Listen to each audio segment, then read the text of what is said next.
The Armenian National Committee of America is our community's grassroots advocacy organization.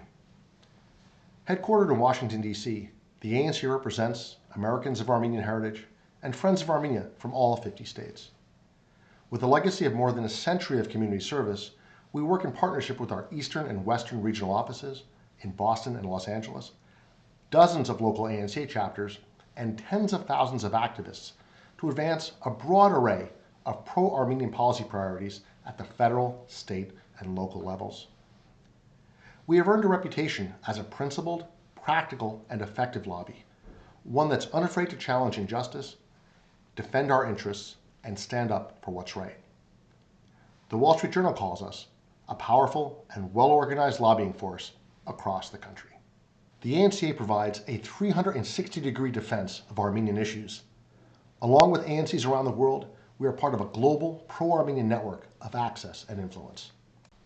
All of the ANCA's advocacy priorities are aligned with our core mission of a free, independent, and united Armenia. That includes security and prosperity for the Armenian homeland, peace and freedom for an independent Artsakh, truth and justice for the Armenian genocide, and a powerful and influential Armenian diaspora. We are, in many powerful ways, part of a second army of the Armenian nation. We're not called upon to make the sacrifices of the soldiers who guard the frontiers of Armenian freedom, but our worldwide advocacy represents a vital element of Armenia's survival. That's why Azerbaijani President Ilham Aliyev calls the Armenians of the world his #1 enemy. Let's take a quick tour now across today's advocacy battlefields, starting with Artsakh. Artsakh, at its heart, is a very American story, the victory of a free people over foreign rule. It's our job to tell this story, to defend this victory, and to protect Artsakh's freedom. The stakes for Artsakh are high, and the sides are clear. On the one side, we have an independent Republic of Artsakh, a peaceful democracy resisting a dictator's violence. On the other, we have Azerbaijan's Aliyev, a violent dictator rejecting a democratic peace. No one wants peace more than the Armenians. Look at the map, read the history, study the numbers. Artsakh wants a durable and democratic settlement, but lacks a partner for peace. It's a sad but simple fact. If the Azerbaijanis put down their weapons tomorrow, there would be no more war. If the Armenians were to put down their weapons, there would be no more Artsakh. As Armenians, as humans, we mourn every casualty, every death. Each lost soldier, each lost civilian on either side represents a victim of Aliyev's reckless and violent ambitions. We are working toward the day when no more families, whether Armenian or Azerbaijani, need mourn a son or daughter lost to Aliyev's wars. Even as we work to resolve the status and security issues related to Artsakh, we should never lose sight of the fundamental reality that Artsakh is a living country with families and farms and industries that need our support. Azerbaijan strives to define Artsakh as simply a conflict to be solved, while we see Artsakh as a state to be supported through increased regional security and official international status. For a review of ANCA's pro-Artsakh advocacy, visit anca.org/Artsakh advocacy. This 16-page report covers the full range of ANCA's work for Artsakh's freedom and future. Let's turn now to the Artsakh peace process. Negotiations regarding Artsakh's status and security are handled by the OSCE, that's the Organization for Security and Cooperation in Europe, through its Minsk group. This group is co-chaired by the US, Russia, and France. The ANC supports the platform for peace offered by the Minsk group, but we are strongly opposed to the plan that the Minsk group has put on the table, known as the Madrid Principles. The reasons for the ANCA's opposition to the Madrid Principles are very clear. The terms are highly asymmetrical, front-loading all the risk on Artsakh and all the reward on Azerbaijan. Simply said, the Madrid Principles call upon Artsakh to make a reckless, upfront, strategic, and irrevocable surrender of its sovereign land and security.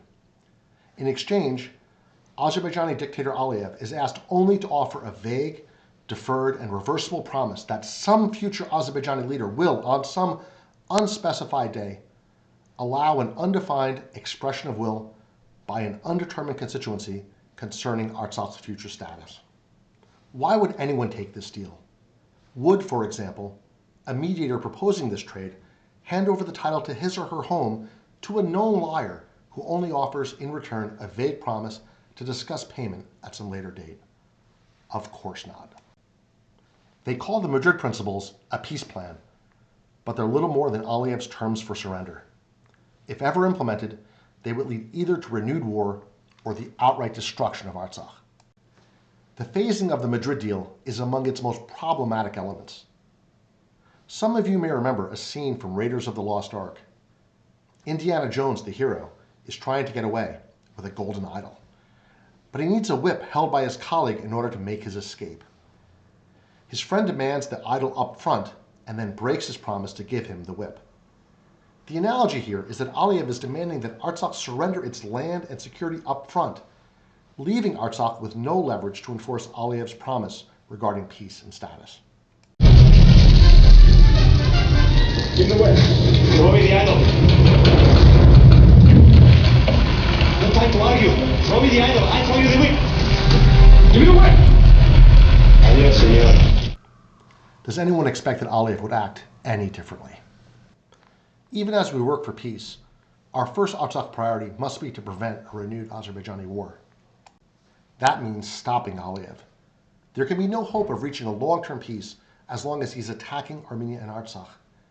The U.S. should challenge Aliyev's aggression, abandoning the flawed practice of false parity that responds to every Azerbaijani attack with only a generic call on all parties to keep the peace. The U.S. must also stop all military aid to Azerbaijan until its government agrees to pull back snipers and heavy arms, ceases cross-border attacks, ends its threats of renewed war, and agrees to a settlement of regional conflicts through purely peaceful means. Aliyev's ambitions are clear: the conquest of Artsakh and the destruction of Armenia, but his actions are not being challenged by the international community.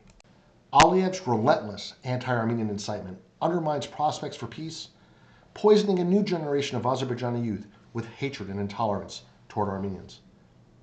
In this example, a regime-friendly news agency plagiarized from Hitler's Mein Kampf in calling Armenians parasites.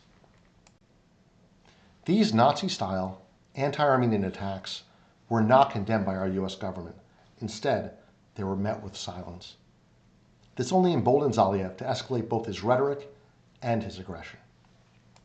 Thankfully, there are members of Congress and others who are willing to stand up to Aliyev's intolerance. This sanctions legislation was introduced by Congressman Chris Smith and supported by the ANCA. There's growing opposition in Washington to Baku's high-priced interference in the American political system. Here's a great example. The Office of Congressional Ethics researched and revealed extensive wrongdoing by both Azerbaijani interests and members of Congress in connection with fully funded junkets to Baku, complete with expensive gifts and hotel stays. The ANCA helped secure the public release of these findings, a major setback for Baku that has significantly chilled similar efforts to manipulate the American political system. Without peace on the ground today, it will be impossible to reach a durable and democratic peace for the future. That's why the ANC supports the Royce-Engel proposals. These bipartisan proposals, spearheaded by the chairman and ranking Democrat on the House Foreign Affairs Committee, are designed to stop Aliyev's aggression and create the conditions for a fair and lasting peace. These bipartisan proposals call for, first, an agreement from all sides not to deploy snipers, heavy arms, or new weaponry along the line of contact. Second, the placement of OSCE-monitored advanced gunfire locator systems and sound ranging equipment to determine the source of attacks along the line of contact. And third, the deployment of additional OSCE observers along the line of contact to better monitor the ceasefire. As Chairman Ed Royce and Ranking Democrat Eliot Engel have said, there will be no peace absent responsibility. Their proposals would promote accountability by clearly assigning blame to the side that violates the ceasefire. Armenia and Artsakh have long agreed to all three Royce-Engel proposals. It's Azerbaijan that continues to obstruct their implementation. Ilham Aliyev opposes the Royce-Engel proposals precisely because he knows that gunfire locators would confirm that Azerbaijan is the party breaking the ceasefire. The US, the OSCE, Armenia, and Artsakh all support the Royce-Engel proposals. The fact that Azerbaijan is alone in opposing them shows the world who is behind outbreaks of regional violence. Let's turn now to another aspect of the Artsakh issue, Alexander Lapchang. He's a blogger, extradited by Belarus to Baku for the so-called crime of having traveled to and written about Artsakh. Baku is making an example of Lapchang in order to deter others from visiting or reporting about Artsakh.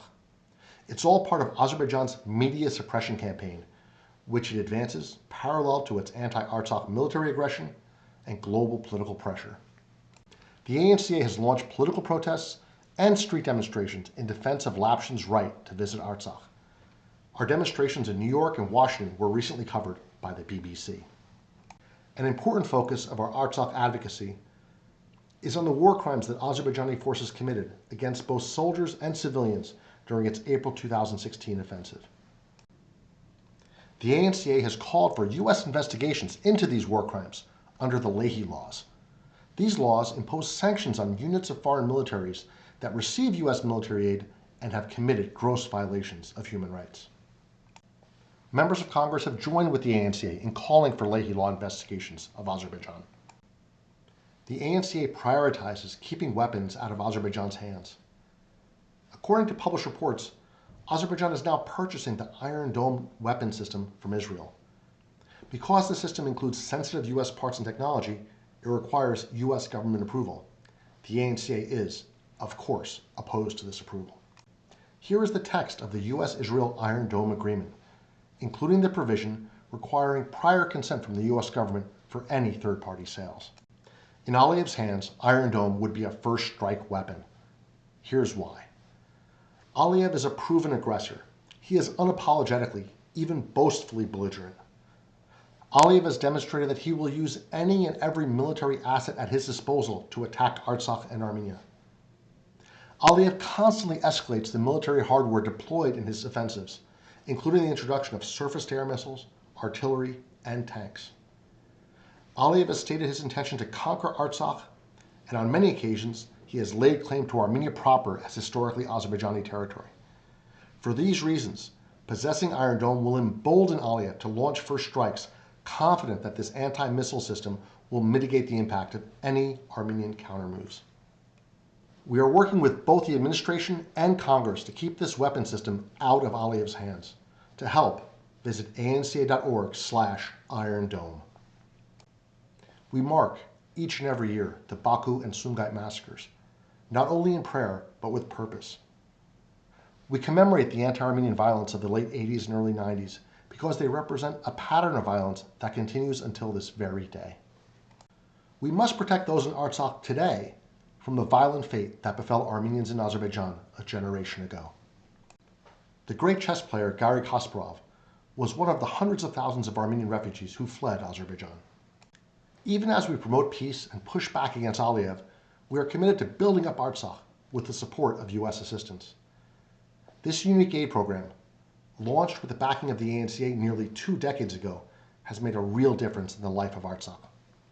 Since 1998, tens of millions of dollars in vitally needed U.S. aid has helped transform Artsakh. Early assistance supported maternal health care and clean water for families, but much more needs to be done. With U.S. government support, the Halo Trust has cleared 88% of the minefields in Artsakh's interior. We're working to ensure that Halo can finish this life-saving work.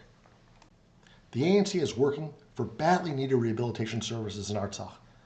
The Lady Cox Rehabilitation Center provides high-quality, specialized medical care each year to approximately 1,000 local and regional patients. Among those receiving treatment include patients from Karabakh, Armenia, Russia, and Georgia with spinal cord injuries, elderly stroke victims, and infants and children born with disabilities, such as cerebral palsy and spinal bifida. In the face of rapidly growing local and regional demands for rehabilitation, the center lacks the sufficient infrastructure and modern facilities to meet its pressing humanitarian mission. Turning now to Armenia. The ANCA is committed to strengthening Armenia and reinforcing the enduring friendship of the American and Armenian peoples. Over the past generation, the U.S. has played a vital role defending Armenia's independence, initially helping to alleviate the impact of dual Turkish and Azerbaijani blockades, among the longest in modern history, and also promoting Armenia's free market system and democratic development. Even as USA continues to play a vital role, we recognize that the center of gravity of the U.S.-Armenia relationship has shifted to security cooperation and economic partnerships. Armenia, a crucial American ally in a strategic region of the world, has extended robust support for U.S.-led peacekeeping deployments in Afghanistan, Iraq, Lebanon, Kosovo, and Mali, and is now cooperating with the U.S. on a broad range of regional and security challenges. Armenia is part of NATO's Partnership for Peace. Armenian service members receive U.S. military training, and the Kansas National Guard has an exchange program with the Armenian military. The ANCA sees great potential for the further growth of a mutually beneficial U.S.-Armenia economic relationship. The ANCA supports Armenia's aid to trade transition, calling for increased assistance over the short term, but recognizing that the long-term benefits of commerce will far outpace the impact of direct assistance. Aid to Armenia has totaled over $2.5 billion since 1991, but the level for the current fiscal year is projected at just $26 million. The ANC continues to advocate for increased economic assistance to Armenia, including through congressional testimony. Pictured here is the ANCA's Rafi Karakashian, testifying before the U.S. House Appropriations Subcommittee dealing with foreign aid. Among our priorities, advanced in coordination with the Armenian caucus are at least $5 million in development aid to Nagorno-Karabakh, to Artsakh, zeroing out military aid to Azerbaijan, providing at least $40 million in economic assistance to Armenia, and at least $10 million to help Armenia settle refugees from the Middle East. Parallel to the ANCA's support for economic assistance are our initiatives to promote increased trade and investment. For example, the ANCA supports the work of the U.S.-Armenia Economic Task Force, which meets annually to support the growth of bilateral cooperation. We were instrumental back in the late 1990s in bringing about this task force's creation. We welcome the 2015 signing of the U.S.-Armenia Trade and Investment Framework Agreement, an accord that had long been the focus of our advocacy with both U.S. and Armenian stakeholders. The Council created under this agreement meets annually to explore ways to expand bilateral commerce. Trade and investment with the U.S. creates real jobs, hope, and opportunity for a new generation of Armenians, reversing out migration and strengthening Armenia's economy. The ANCA recently engaged in an online Facebook exchange with U.S. Ambassador to Armenia, Richard Mills, about the benefits of expanded U.S.-Armenia trade and investment. Expanded trade and investment with the U.S. helps Armenia balance the economic positions of other regional powers, providing Armenia with a greater range of strategic options. Even as U.S. investments in energy and mineral extraction continue to grow, the Armenian government and especially civil society groups need to guard against the adverse environmental impact of these industries. The ANCA regularly hosts roundtable talks about the future of the U.S.-Armenia economic relationship. This talk featured State Department participation. Here's a modest but very meaningful example of the growth of U.S.-Armenia economic cooperation. During the Christmas 2016 season, Crate and Barrel sold Christmas ornaments made in Armenia. The IT sector is among Armenia's fastest growing job creators and a major driver of the U.S.-Armenia economic relationship. Here you can see that CNET recognizes PixArt as among its best iPhone apps of 2016. A U.S.-Armenia double tax treaty is needed to establish a clear legal framework for investors and individuals that have business activities in both jurisdictions, preventing double taxation and facilitating the expansion of economic relations.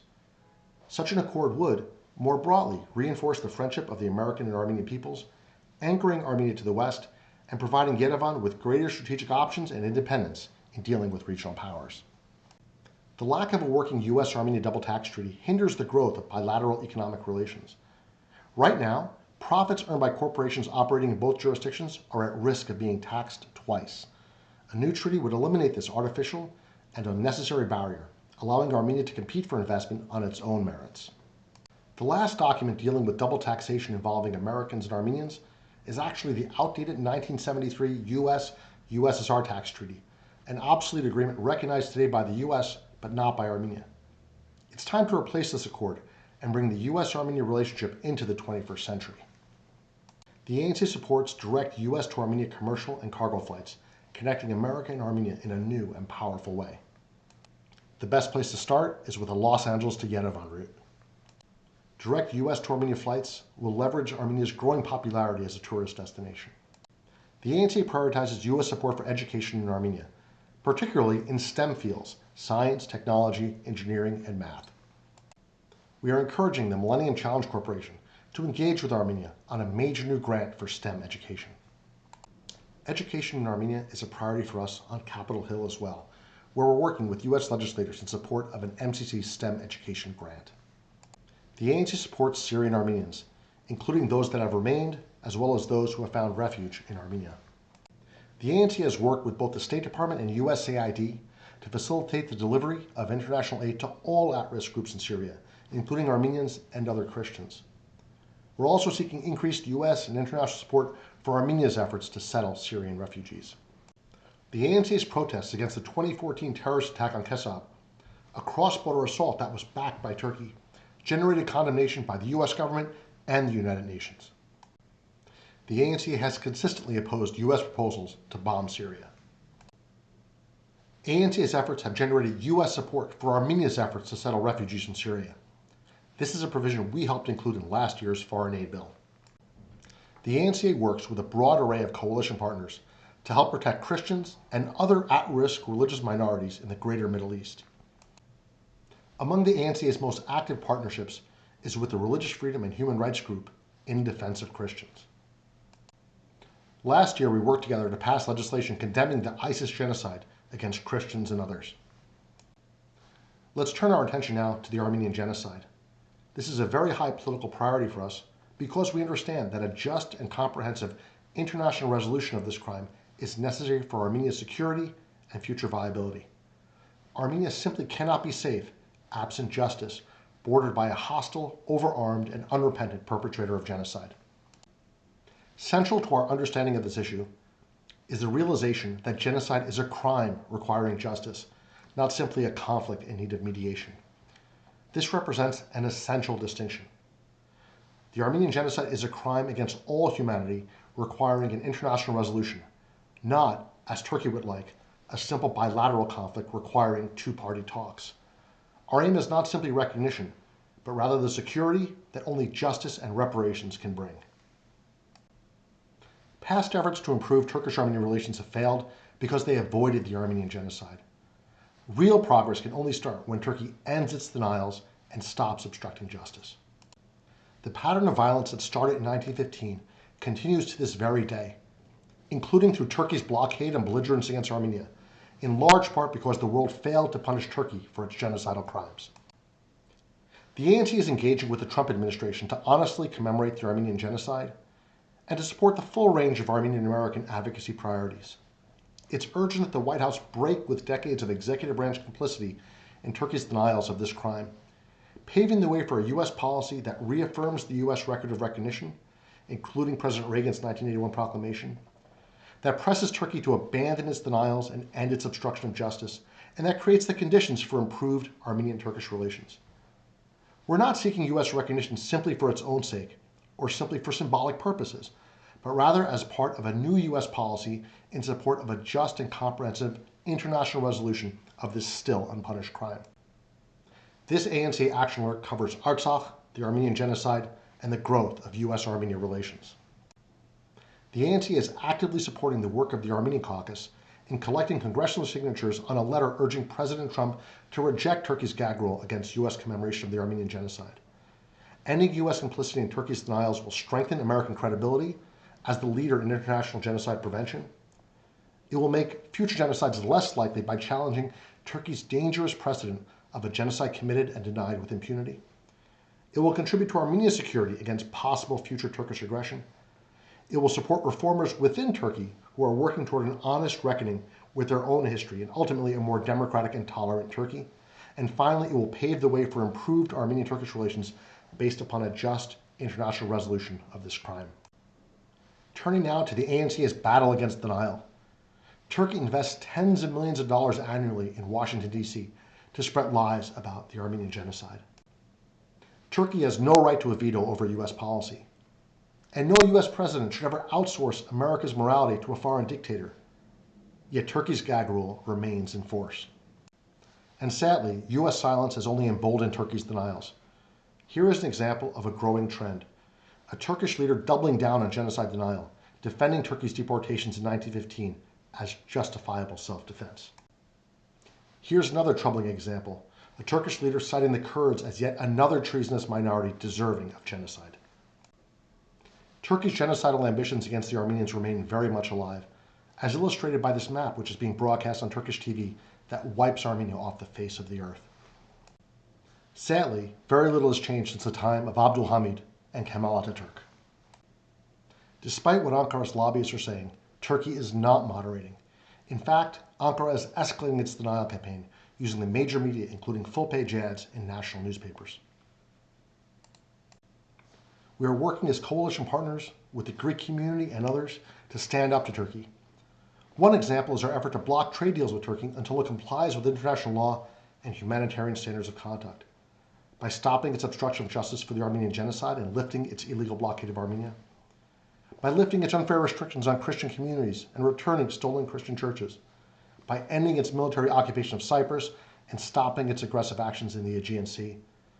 And finally, by respecting the rights of Kurds, freeing imprisoned Kurdish and HDP leaders, and ending its crackdown on domestic dissent. Of course, as we know, Azerbaijan is an eager ally of Ankara's genocide denial, as shown here in this photo, which features both the Azerbaijani and the Turkish ambassador at an anti-Armenian march in Washington, D.C. In these battles, we're constantly fighting the paid foreign agents of the Turkish government. As we all know, Ankara regularly cycles through former congressional leaders who they hire to lobby and lie about the Armenian genocide. One of Turkey's recent lobbyists, former U.S. House Speaker Dennis Hastert, is currently serving time in a federal prison.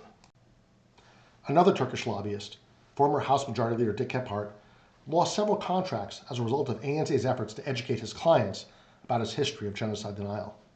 He was recently fired by the Turkish government and replaced by former Senate Majority Leader Tom Daschle. Sadly, there are still voices in the media that support Turkey's denial of the Armenian genocide. Here we have a political talk show. It's called The Young Turks, named after the racist genocide killers of the Armenians during the First World War. Here they are condemning the name of the Redskins football team, yet they refuse to change the title of their own show. To be clear, the ANCA's aim is justice and the security for the Armenian homeland that only a just resolution of this genocidal crime can bring. As we pivot toward reparations and make progress within Turkey itself, we surely will, as Armenians, be lectured without end about our responsibility to meet Turkey halfway, to accept the patently false and immoral premise that the truth lies somewhere between two narratives, to forgive without repentance, and to move on without reparations. We will do none of these. We will fight for justice. We will fight for justice because justice is the key to real Armenian-Turkish peace, the key to protecting Armenia and Artsakh, the key to Armenia's long-term security, and the key to preventing future atrocities. Very simply, Armenia's future security and long-term viability requires a truthful and just international resolution of the Armenian genocide. Justice is about tomorrow, not yesterday. Our future, not our past. Justice, not dialogue, not discussion, not mediation. Justice is the proper, principled, and practical response to genocide. Justice is the cause of a united Armenian nation, homeland and the diaspora. A great example, the Los Angeles March for Justice, which in 2015 drew over 165,000 protesters, making it among the largest ever demonstrations in California history. An increasingly important front in our quest for justice is the legal arena, in the US, internationally, in the European courts, and within Turkey itself. The ANCA welcomed the historic launch of the Armenian Legal Center for Justice and Human Rights, which will pursue Armenian rights through the courts. We're extremely proud that Kate Nahabedyan, a lawyer who previously served as ANCA's Government Affairs Director, has agreed to serve as the Armenian Legal Center's Executive Director. The ANCA continues to bring our political contribution to the return of Armenian church properties. At our urging, the U.S. House of Representatives, in December of 2011, overwhelmingly adopted H.Res. 306, a bipartisan religious freedom measure that called for American leadership in securing Turkey's return of Christian religious properties. In 2014, the House Foreign Affairs Committee approved H.R. 4347, which formally required the State Department to report annually on Ankara's progress in restoring these holy sites to their rightful owners. And of course, the ANCA supports legal efforts to return Armenian churches to their rightful owners, including the restoration of the Sis Catholicosate to the Holy See of Kilikia. The good news is that in these struggles, we have more and more allies, while Turkey has fewer and fewer accomplices. Pope Francis, leader of the Catholic Church, is respected worldwide as a powerful moral voice in support of Armenia and against Turkey's denials of the Armenian genocide. The depth and breadth of our support, the growing isolation of Turkey, is illustrated by the fact that Germany's recent recognition of the Armenian genocide was led by an ethnic Turk serving in the Bundestag. We are witnessing growing public awareness of the proud American legacy of helping the survivors of the Armenian genocide. We owe much of this to the ANCA Western Region's remarkable America We Thank You campaign.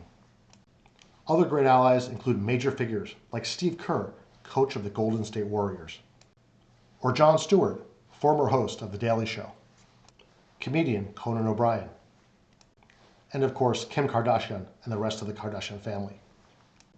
We're extremely encouraged by The Promise, a major motion picture funded by the late Kerkorian that will open on April 21st and educate tens and even hundreds of millions worldwide about the Armenian genocide. This wonderful film is directed by Oscar winner Terry George, who directed Hotel Rwanda. It stars Oscar winner Christian Bale, along with Oscar Isaac and many other prominent actors. We thank Eric Israelian, Kevin Matosian, Mike Benevoy, and everyone else behind this wonderful cinematic achievement. We encourage Armenians across the country to see the film when it opens on April 21st. The ANCA is working with our community partners to spread the word about The Promise, encouraging friends across the country to like The Promise's Facebook page and to follow The Promise's Twitter account. We'll be working with the producers of The Promise to roll out new content and hashtags like Keep the Promise. And of course, as an advocacy organization, the ANCA will be encouraging a broad bipartisan congressional audience for this film. Moving on from the media to more regional concerns, the ANCA is seeking a review of the continued stationing of nuclear weapons at Turkey's Incirlik Air Base. We share the concern of many regional experts that this strategic arsenal could be seized by terrorists or even possibly captured by forces loyal to Turkish President Recep Erdogan. Many voices in the mainstream media are also calling for stricter scrutiny of U.S. nuclear weapons stationed in Turkey. In light of Ankara's increasingly anti-American orientation, it's our view that the U.S. should not be supplying Turkey with any weapons that might be turned against us or our allies. The largest proposed U.S.-Turkey arms deal is for America's most advanced fighter jets, the F-35. We are, of course, strongly opposed to this deal. The ANCA is increasingly focused on Armenian-Kurdish cooperation, a partnership that will surely play an increasingly defining role in the region in the coming decades. The Turkish government, recognizing the potential of Armenian-Kurdish cooperation, has attacked our partnerships. In this ridiculous campaign ad, Erdogan's party claims that the Kurdish movement in Turkey is actually orchestrated by the ANCA from Washington, D.C. The ANCA is working with our Kurdish friends and many others to protest Turkey's jailing of top Kurdish and pro-democracy leaders. We are seeking, among others, the freedom of HDP co-chairman Selahattin Demirtas, who has visited the ANCA and cooperated with us on a number of issues. Among the most courageous voices in Turkey today is Garo Paylan, an Armenian who serves as a member of the HDP within the Turkish parliament. He has faced violence and abuse for standing up for the truth, for tolerance, and for democracy. He represents a growing new front within Turkey itself, working for a more democratic Turkey and a just resolution of the Armenian genocide. As a high priority, the ANC has called on the U.S. government to protest Turkey's attacks on Garo Paylan and to stand in opposition to their efforts to silence this powerful voice for peace. The ANC played a central role in Garo Paylan's recent tour of the U.S. We share his view that only a truly tolerant and democratic Turkey will have the courage to reckon honestly with the Armenian genocide. We have as well supported grassroots movements within Turkey by Armenians and other progressive forces, including the successful defense of Camp Armen, an Armenian property illegally seized by the Turkish government. Turning now to the next generation, the ANC invests heavily in the future by helping talented young Armenians start public policy careers in Washington, D.C. through our Hovig Apostol Capital Gateway program. The ANCA's Capital Gateway program provides free housing, professional training, introductions, and mentorships for qualified candidates, helping them secure positions in government, media, politics, and public policy. With the generous support of the Armenian family, we were able to purchase an 8-bedroom building in downtown D.C. that houses our year-round Gateway Fellows and our Leo Sarkisian summer interns. Every summer, the ANC welcomes interns for 8 weeks of political advocacy training as part of our Leo Sarkisian summer internship. In terms of grassroots activism, the ANCA has made it easier than ever for activists to communicate with the U.S. government through our new ANCA Rapid Responder System. Thousands have already signed up. On their behalf, the ANC automatically sends pre-written letters to legislators each time we post a new action alert. This is especially vital when events develop quickly and every minute counts. The ANC provides a number of online platforms for advocacy and discussion. Our Facebook, Twitter, and Instagram accounts are among the busiest in the Armenian diaspora. We believe in the words of William Saroyan, slightly updated for our times. For when two of them meet anywhere online, see if they will not create a new Armenia. Here are some of your online options to engage with the ANCA. The ANC always welcomes your feedback and suggestions. Comment publicly on social media, complete our strategic survey, or send us a private email at ideas@anca.org. In closing today, please recall the immortal words of our great poet, Yerisha Charens. For today, as much as at any time in our long history, our salvation truly does lie in the power of our unity. Thank you for taking this tour of the ANCA's 360-degree defense of our homeland and heritage.